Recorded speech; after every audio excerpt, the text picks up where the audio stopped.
you here, man. Yeah. By judging now that it's not the end, there are a couple hours left. And here we are on day 3. Who had a good enough time to come be part of the family? It's exciting. Here in Houston, my parents were we have buddies that came to visit. My buddies that I grew up with playing, this is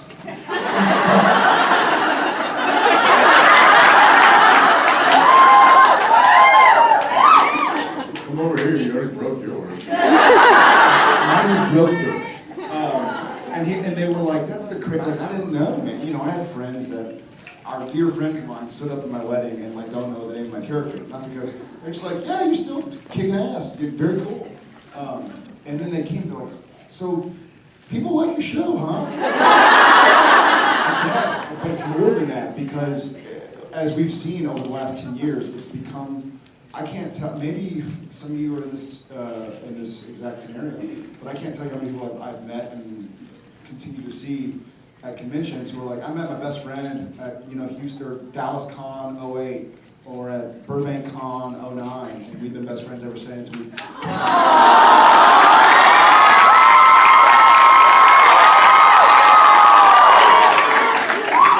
I met him at Audition Con 04.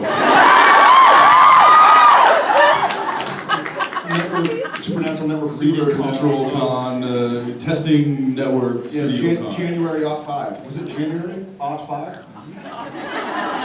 10 years. Since we're back. In honor of our 10th meeting anniversary, I'd like to sing you a song. Okay? I'm singing it in my head, it's not. You missed a note. Thinking it at you. Well, that's great. I'm glad that you guys have a great time. You guys, y'all. Except for those 3 people. Behind you. No, I know, I love you. Everybody had a great time except for the 3 people behind you. No, you can look behind you. Yeah, They won't bite. No, look behind you. Look behind you. Who are in the seats right there? I'm terrified, sweetheart. I ain't gonna hurt you. Where am I? Soul is my urchin. Well, cool. Before we carry on, is that y'all? I was just teasing y'all. Are you 3? What? No. Are you talking to I love you us? back.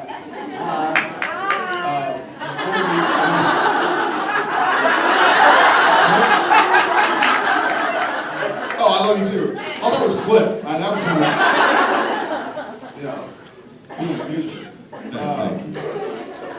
before we just jibber jabber, any thoughts or opinions? I see an arm, unless you're just airing out, which I do. Not at about 4:30, I start airing out. I'll get to you in just a second. Apparently she's either airing her armpit out or. How are you? Good, how are you? Awesome.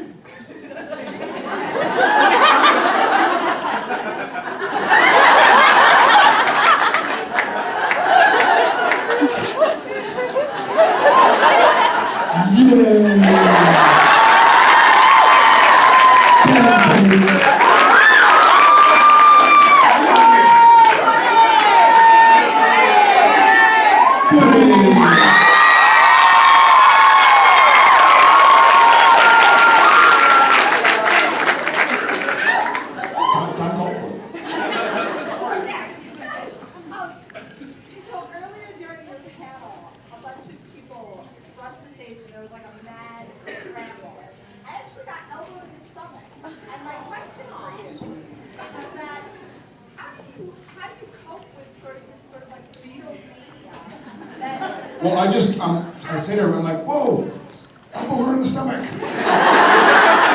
We promote violence. Young girls screaming and chasing you and that kind of thing. How do you sort of wrap your head around that and adjust to that kind of thing? Well, because it's generally me, the director, he actually has a experience. So what is it you speak of?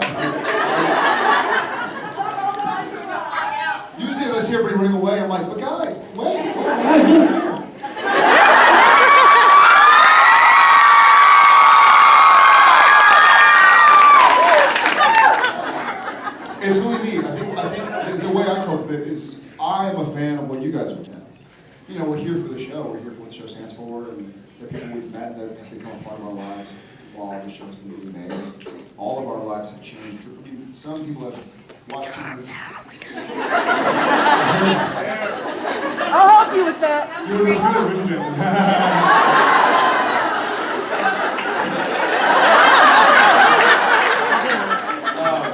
I think I share the same vigor and fervor for that which you do. You do. Like, I love the show, I love the character, I love what it stands for, I love what it's meant to my life. So, I don't know who else are here. I don't know if you saw it, but I'm sure you're not looking something. Feel free to join the Department of Nonverbal Conflict Resolution. Those are great t-shirts. We hand out t-shirts. I saw you in the back, raise your hand, way far back. Yes. Me, right? Okay. Yes. Well, like I said earlier, this is my first convention, and I've already met so many people who were total strangers that we're now really good friends. Awesome. And it's just been so many amazing memories so far. Really awesome. And I was wondering if there was anything specific y'all remember from y'all's first convention that stood out. My, Like whether it be like embarrassing or like sweet or something. Yeah, my first convention was a huge convention, like for everything. And I remember meeting the guy who played Django Fett, like in and I remember him telling me, because I still do have a pretty intricate autograph, just because that's where I write. But I remember him going, I can't remember his name right now, but I remember going like, dude, just go like this. And he was teaching me lessons on how to autograph quicklier.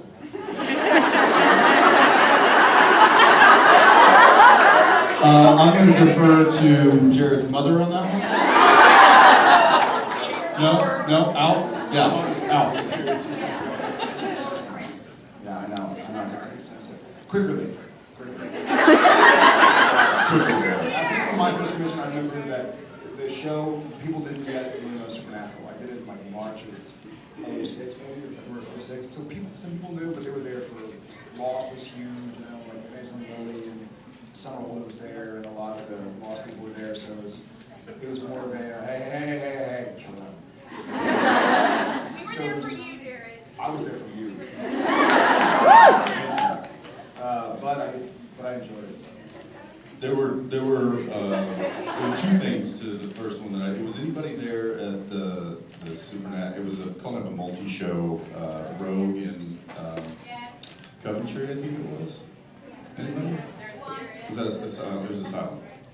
Yeah, you were there. Yeah. So that was my first one, and two things that stand out to me about that one. One was there was multiple shows represented. I think Smallville, I think Angel, Buffy, Supernatural. was Supernatural, but this was literally after our first season, and all of these other shows had been on for a long time and had a well-established audience. And I remember that I think I got like the loudest yell because of the show that had only been on for a year. It got the biggest response from the audience, and I was like, whoa. And I remember telling him, I'm like, there might actually be some of these conventions. I think these people actually like us.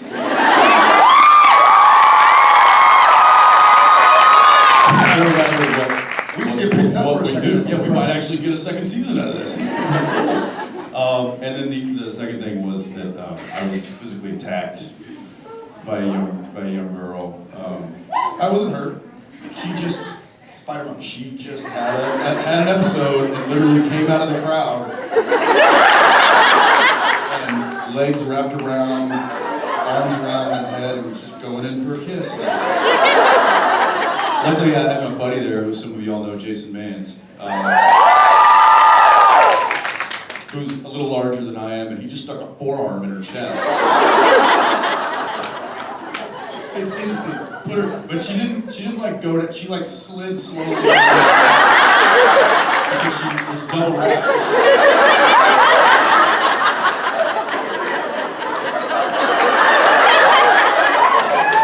Leave that alone. Just leave it alone, buddy. So anyway, that was kind of fun. I don't know, what was the question? Yes. Sure. Okay. So he just get question?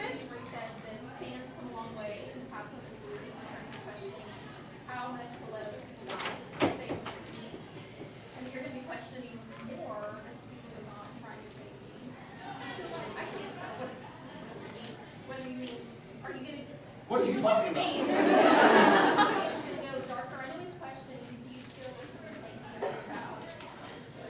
I feel like he's gonna go darker. I feel like he's gonna go darker. I think Sam. Jeremy's confusing. He's confused. Yeah. Yep. Writers, man. Yeah, they don't know how to talk. They write. They should write out what they're gonna say beforehand and then just read it. And they just give it to you. Save this for me. I think he's gonna go darker. I think we've seen Sam in the past exercise restraint. So I think now he has a bit of, you know, when he went to his brother's room at the beginning of the season, or after the last season, and there was being gone. There it wasn't. I don't have to, but this is, okay. I think something clicked, and he's like, you know what, I'll go be whatever. And we saw him turn a little dark and kind of reach a few. Let's see. I think that's Jeremy. Oh my, no problem. Jensen? How about right here in the gray shirt? Yeah. So my question's actually for you, Jensen. Great. I chose wisely. When I saw you in Austin at Noodles, you were doing a. Hey, over here. Over here. What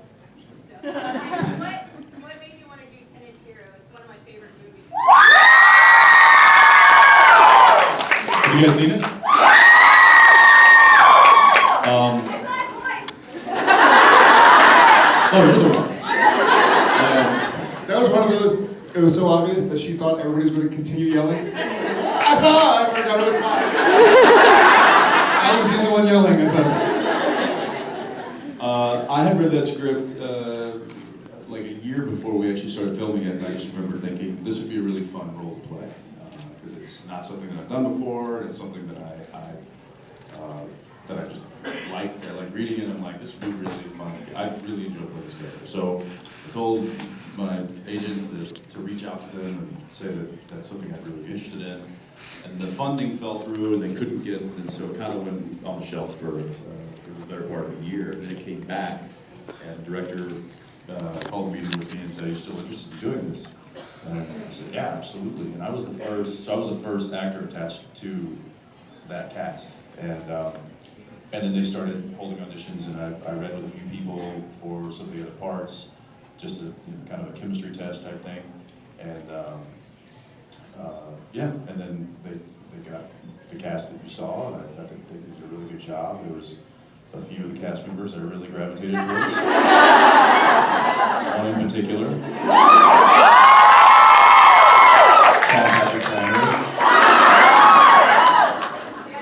I kind of fanned out on Sean Patrick Flannery because of Boondock Saints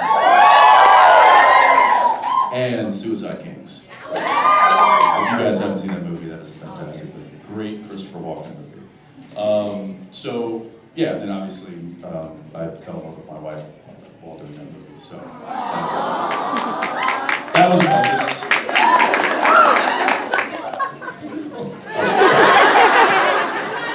Loser. Keep dating somebody in the cast. Yeah, who would marry a co-star? What's wrong with you? Don't hit me with the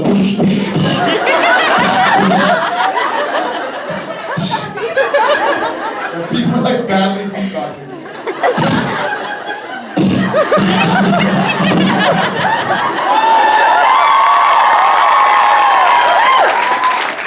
Couple of white Texas guys, you don't want us trying to. We know our place, trust me. Get a record label. So, and almost like haunted places around the country, like rent hotels or like ghost tours and you go around and well, since then. So when you do the thing, is this before the thing happened? Did you say the corn thing? I'm assuming you mean a corn maze. Get it? M-A-I-Z-E, corn maze.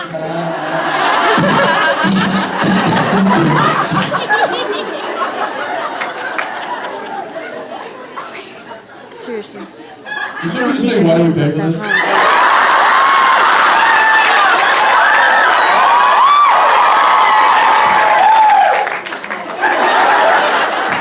Nudity.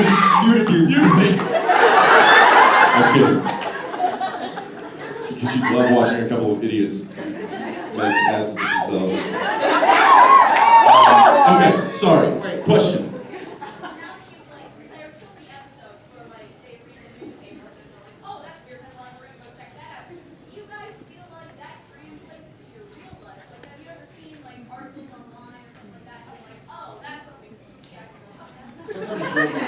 However, I will say that a couple nights ago, I stayed at the Driscoll Hotel in Austin. My wife and I, we took a vacation kind of thing. On my life, it's the first time since I really have known the show that I looked at Jen and I was like, I am 100% certain that this room is haunted. And that's fine. I mean it. I mean it. You walk in and a light starts flickering. Bulb must be out. I want to change the bulb. So I took the bulb out of one of the other lights and put it in, turned it on, and it was fine. And she's like, okay, I thought there was like, do you think this place is haunted? It started flickering. And I was like, you guys still watching my show. Don't mess with me.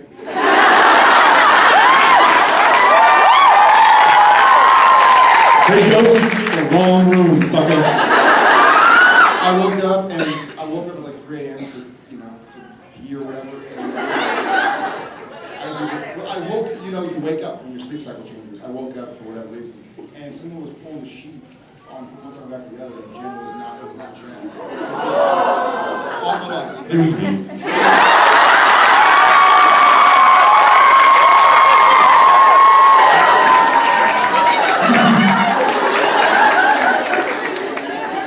I was also over there underneath the table with the plug and the lamp going. I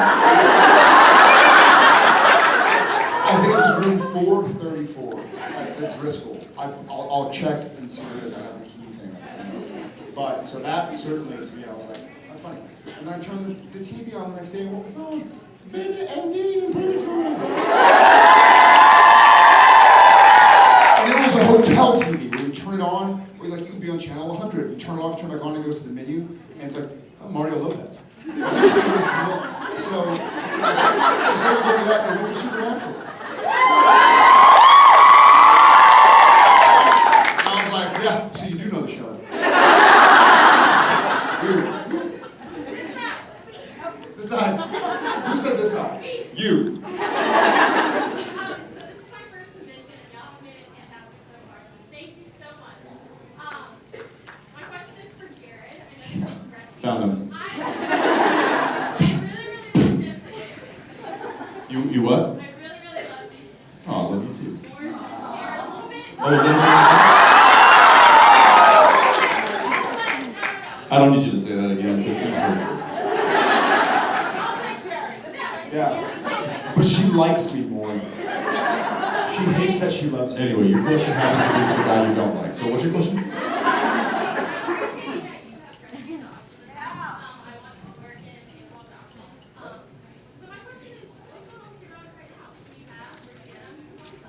That is a damn good question.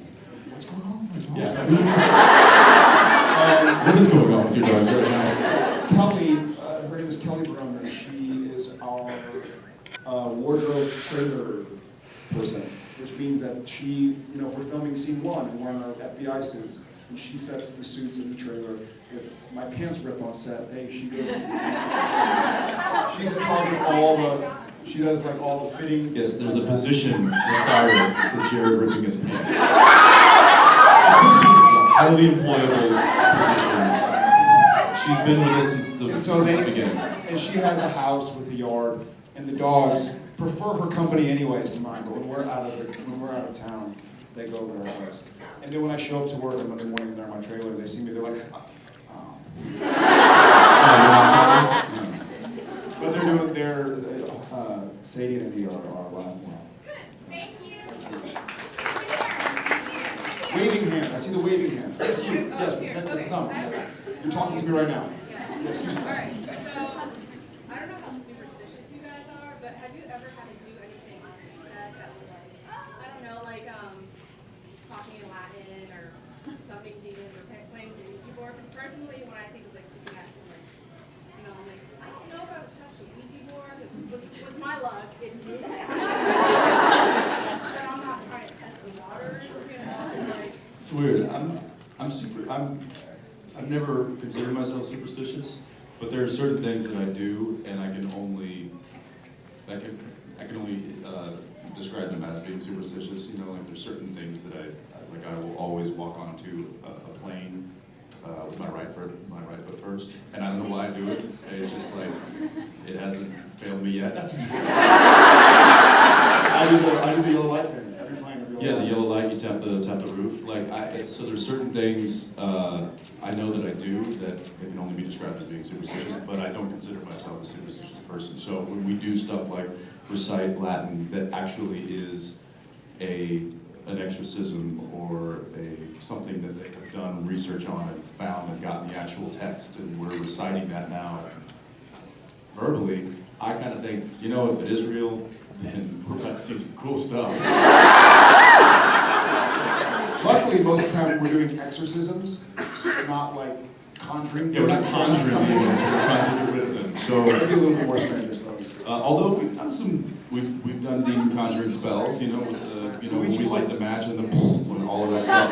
Like that's stuff that they didn't just make all that up. Like that's stuff that they have researched and tried to get as authentic as they possibly can. It's within weird, that right? realm, within that world. Yeah. So I don't know. We haven't dealt with anything in 10 years that is truly unexplainable. Sure, their lights go out, but we have an entire crew of electricians that just go boom, boom. That's I didn't have that at the Disco Hotel. right. The weirdest thing that we do, and we do on a regular basis, it's not even the Ouija board. We purposely spill salt all over the place on a regular basis. It's like, well, about to spill some salt. Give me a second. Yeah, we're just supposed to be bad luck. We're supposed to be bad luck. We break mirrors all the time. That was weird, back in the breaking mirrors thing. Yeah. I've never really thought about it in a superstitious way, because I usually just, I do it, right? I guess I think of it like Sam and but now in hindsight, now I'm gonna be like wigged out. I'm here. How about right there in the gray and blue? Yeah, you. Okay, so my dad was watching the show, one of the episodes, and he was like, so what is this show supposed to be rated like in the genre-wise? It's like, it's supposed to be comedy, or horror, or fantasy? What is this trying to be? So I'm asking if you had to rate the show one genre, would you rate it like horror, fantasy, comedy, drama? Yes. That's interesting. What would you, if you had to categorize the show, what category would you put it in? Oh my god. I'd say drama, It's right on me. medium low. It's right on. The air's right You on. know, drama, horror drama, Supernatural. with horror, not horror drama. Like 2 syllables. It's difficult to describe the genre of your show as just the name of your show. I'm on a show. What's it called? Supernatural. What genre? Supernatural. What's it called? Super. What's your show called? It's not What's it natural. about? Supernatural. It's a cop drama. Yes.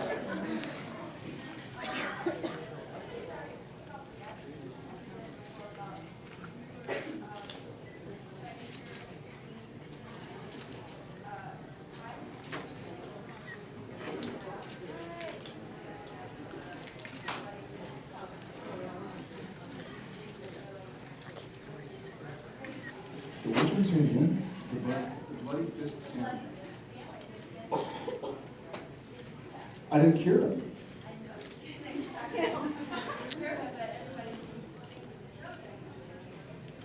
Oh, no, he's not cured. It's that he got so close to being a human. And what you're saying, Crowley's character for this year?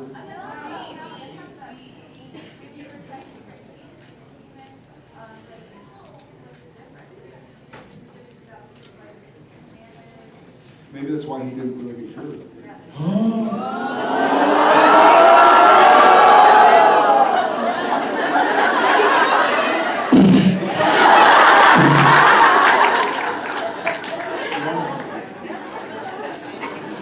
I know. You guys see a standing. Okay, so like, me and my friend have like been like talking about Okay, this a speak lot. up, speak up. Me and my friend have like been wondering a lot about your pranks, because, like, we hear a lot about your pranks, and so what's the best and the worst pranks you've ever pulled?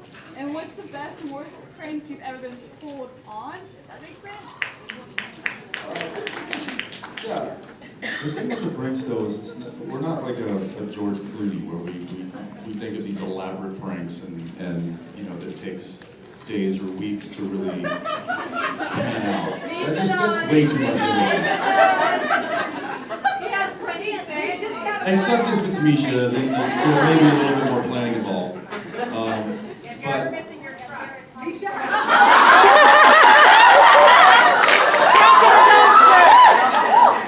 Truck in a dumpster. He wants to put his truck in a dumpster. Yeah, but that'll never happen because Misha is deathly afraid of the two of us. And more specifically, what killed him. And with good reason. But our pranks are just kind of spur of the moment goofs. I like stealing people's phones and using your Twitter. I would say the one that backfired the most on me was our A-camera operator, Brad Greaser. Big Brad Greaser fan. It's good.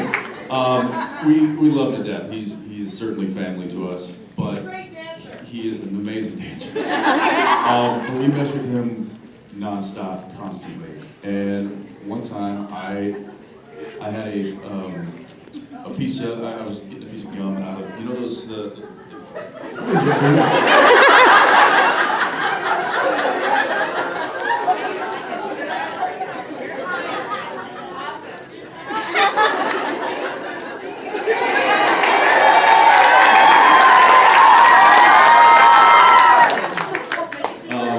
you know the pieces of gum that you pop out of the foil? Well, craft service cuts all those up into little individual things and puts them in a bowl and you just grab them. And so if you can imagine, there's very pointy, sharp edges on the cut up pieces of gum. So I popped it out of the little thing, did the gum, and I was standing there right next to the camera, and Brad turned around and I popped my trash into his eyepiece. Thinking he would be like, what, Ackles? Which is, I can't not say anything. Like I constantly mess with the camera because I've gotten to learn a little bit about cameras over the past 10 years, so I know locks and settings and gear speeds and all this stuff, and I can rearrange all that stuff while he's looking the other way. And then he turns back to his camera to shoot scenes like, what? So I love doing that to him. Well, I don't know why, I just threw it in his eyepiece. He did this.